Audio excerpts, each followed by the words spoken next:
Senator فلک ناز چترالی صاحبہ ہمارے ساتھ موجود ہیں۔ خراج تحسین پیش کرتی ہوں اسلام آباد پولیس کو، جس طرح اس نے کوئکلی اس کے ملزم تک پہنچے اور اس کو گرفتار کر دیا۔ بنیادی طور پر اس دن جب آپ وہاں پر پہنچی تو کیا آپ نے دیکھا، کیا ہوا تھا؟ جب یہ واقعہ ہوا میں سب سے پہلے ان کے گھر پہنچی۔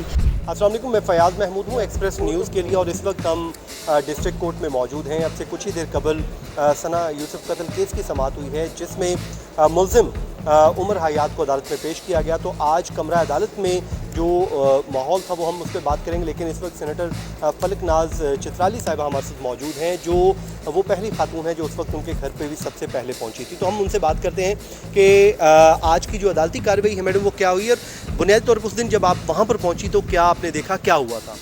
دیکھیے جی، سب سے پہلے میں آپ لوگوں کا شکریہ ادا کرتی ہوں، پورے پاکستان کا جو میڈیا ہے، جتنے بھی چینلز ہیں، جس طرح اس کیس کو ہائی لائٹ کیا۔ آپ لوگوں کی کوششوں سے، پاکستانی عوام کی دعاؤں سے جو ثنا یوسف کا جو ملزم ہے 24 گھنٹے کے اندر پکڑا گیا، اس کو دفن کرنے سے پہلے ہی ہمیں یہ خوشخبری مل گئی کہ یہ جو پنجاب سے اس کا تعلق تھا، اسلام آباد پولیس نے اس کو گرفتار کر لیا۔ اس ٹائم ثنا کو دفن بھی نہیں کیے تھے۔ تو خراج تحسین پیش کرتی ہوں میں اپنے اسلام آباد پولیس کو کہ جس طرح اس نے کوئکلی اس کے ملزم تک پہنچے اور اس کو گرفتار کر دیا۔ یہ بہت بڑی خوشی ہے۔ میں اپنے جو اسلام آباد پولیس، اپنے گورنمنٹ، اپنی جوڈیشری سے، آپ لوگوں کے چینل کی وساطت سے میں درخواست کرتی ہوں، جس طرح انہوں نے اس کو 24 گھنٹے کے اندر گرفتار کیا، اس طرح اس کیس کو منطقی انجام تک پہنچانے میں بھی ہماری مدد کرے۔ جتنا جلدی ہو سکے دوسرے کیسوں کی طرح اس کو التوا میں نہ رکھے، جتنے جلدی ہو سکے اس کو اپنے منطقی انجام پہ پہنچائے۔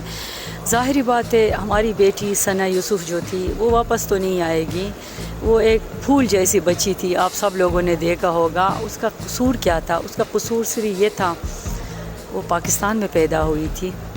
اس کا قصور یہ تھا کہ وہ ایک جینا چاہتی تھی اور بہت اچھے مقام پہ جانا چاہتی تھی۔ وہ اپنی ویڈیو بناتی تھی، ہنستی مسکراتی بچی تھی، اور ایک چترال کے ایک پیسفل ڈسٹرکٹ اپر چترال سے اس کا تعلق تھا، اور ایک معزز فیملی سید گھرانے سے ان کا تعلق تھا، اور اس کے پیرنٹس جو ہے انتہائی معزز لوگ تھے، ان کی فیملی انتہائی معزز۔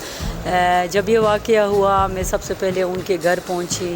ظاہری بات ہے، میں بھی ایک ماں ہوں، میں بھی بہت جذباتی ہو گئی تھی جب اپنے سامنے اتنی ینگ بچی جس نے آنکھ کھولا ہی تھا اس کا زندگی کا خاتمہ کر دیا۔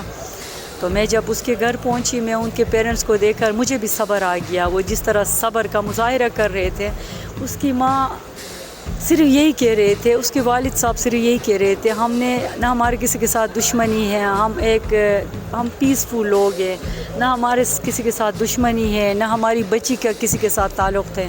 وہ چھوٹی 17 سال کی بچی، اس کی کیا تعلق ہو سکتی ہے؟ بس یہی ہے کہ یہ جو اللہ نے جو کیا ہے، ہم اپنے اللہ کی عدالت پہ چھوڑتے ہیں، اور اب ہم اپنی حکومت پہ اور اپنے جو جوڈیشری پہ چھوڑتے ہیں۔ انشاءاللہ ہمارے حق میں فیصلہ اچھا آئے گا۔ یہی کہہ کے وہ اپنی بیٹی کو لے کر گئے تھے چترال۔ چلیں، یہ تھی جی سینیٹر فلک ناز صاحبہ جو اس حوالے سے بتا رہی تھی جو عدالتی کارروائی ہوئی ہے۔ مجھے اجازت دیجیے، بہت شکریہ۔